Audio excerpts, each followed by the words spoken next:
Hey guys, just here. Now, this is going to be a pretty serious video, but basically, I'm going to be talking about the Pacific and essentially the Pacific campaign, which is most people, it's already in the files, I know, and most people are going to, oh, it's going to be great. Now, I'm actually, I'm actually kind of lukewarm about it. Like, I wouldn't say lukewarm, I'll say I'm kind of mixed on it.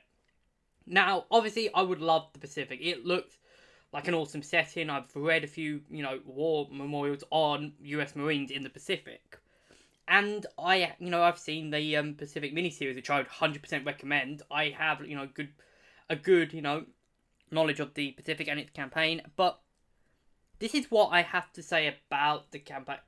The problem with the campaign, I think, is that this campaign will either make or break Enlisted, and honestly, here's why. First off, when I say this, it kind of sounds like, oh shit, this has to be the best campaign ever, otherwise Enlisted's dead. Now, I'm not saying that, but what I'm saying, this could be an average, maybe even like Tunisia. It could be as good as Tunisia, or as well received as Tunisia is nowadays. And I reckon people would still play the game. What we don't want is a Stalingrad, another Stalingrad. Now, in fact, I actually think Tunisia's becoming more popular because people realise how bad Stalingrad is and has now started to move over to Tunisia. Like, this isn't too bad. So, what I'm saying is that essentially, I basically, if Stalingrad failed, obviously, we all know Stalingrad flopped. It pretty much has damaged the game. But the Pacific, they need to take a look at the lessons of Stalingrad, what Stalingrad did wrong, and improve it. Basically, I've made my own suggestions on this. I've said, if you actually haven't watched Napoleon Total's video, I'll link it in the description. But I said a few things like that. The Cliff Notes is that I don't mind that if they charge, extra for a premium squad, for even for something like early access to the campaign, like an early access to the campaign, 2 times XP, a premium squad, and some perks, right, to improve progression for people who pay in. But they make it so that weapons aren't locked behind a paywall, etc. Then it would be not ideal, but it wouldn't be, you wouldn't have half the player base boycotting it. Like people like me, and I know a lot of other people who basically boycotted the campaign because of the paid weapons. Now, is it pay to win? Not really.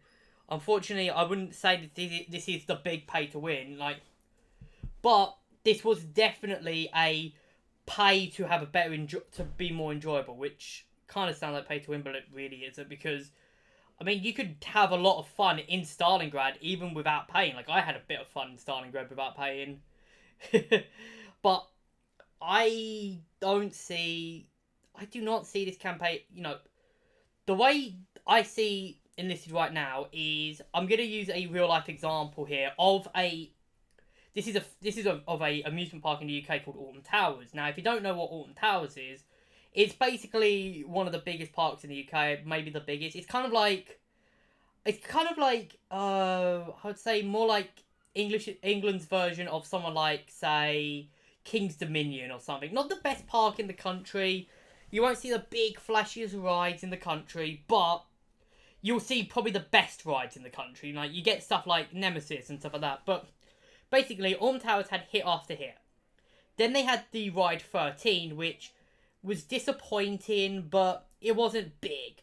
Then they had the Smiler, and during the whole thing, it was all great.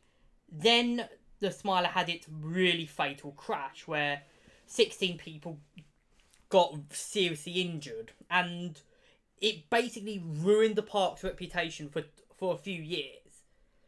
And essentially, it took a new ride, which was Wicker Man, to come out to essentially rebuild the trust that people had in Alton Towers.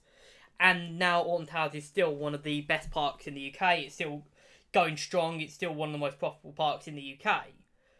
And it was going through a huge period of decline following the Smiler crash. Now, if Wicker Man had flopped, or there was another crash on Ulrich Command had a crash or something, then I think that this would have killed Alton Towers.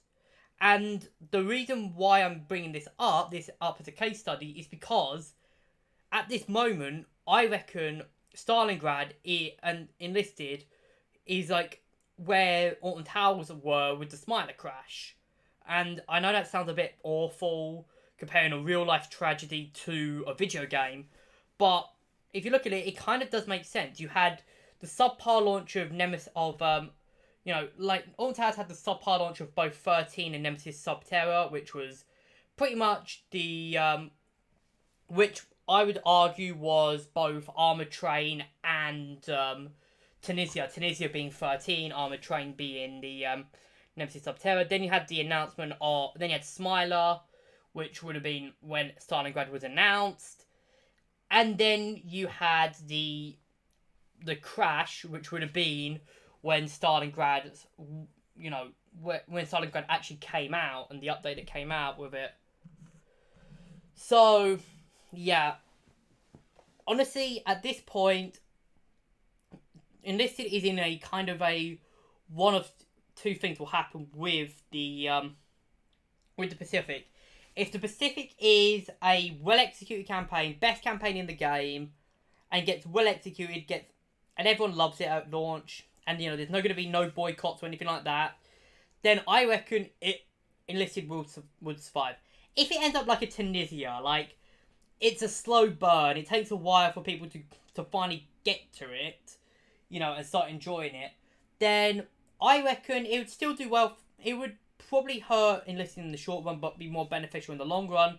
But if it's another Stalingrad, I hate to say it, but it could be the end. That could be the death blow for Enlisted, which, honestly, I think, this could be, for some people this would be a bit of a huge shock. But I think this is how it could be. Anyways, like, I think the way if you don't know my opinions on it, check out Napoleon Total's video on the Pacific, where he had a load of content creators. I was among them. One of the few people he asked. He basically, he basically asked me, how I felt about it. I gave my opinions on it, even though I really could have written an essay on the whole thing. Like, that whole thing was definitely the Cliff Notes version of what I felt. But I think that the Pacific will require It will basically require a huge improvement over Stalingrad. And yeah, I think that in the Pacific will either make Enlisted arguably one of the best FPSs it could be, one of the best FPSs in the market, or it could make Enlisted, it could just kill the community. And yeah, I think that's why this is probably one of the most important updates for Enlisted. Anyways, I'm going to end this video here. I hope you guys have enjoyed. Leave your thoughts in the comment, what you guys think of this. Like, what do you guys think of, will this be the big, will this be the game ending thing for Enlisted? Will this be the thing that finally kills Enlisted off? Or is this going to be the thing that could, obviously I really do hope that Enlisted doesn't end up getting killed off by the failure to Stalingrad leaking through to the Pacific. But yeah, anyways, I hope you guys have enjoyed. Leave your thoughts in the comments, what you guys think. Join the Discord if you haven't. It's one of the quickest ways to contact me, and I'll see you guys in the next video.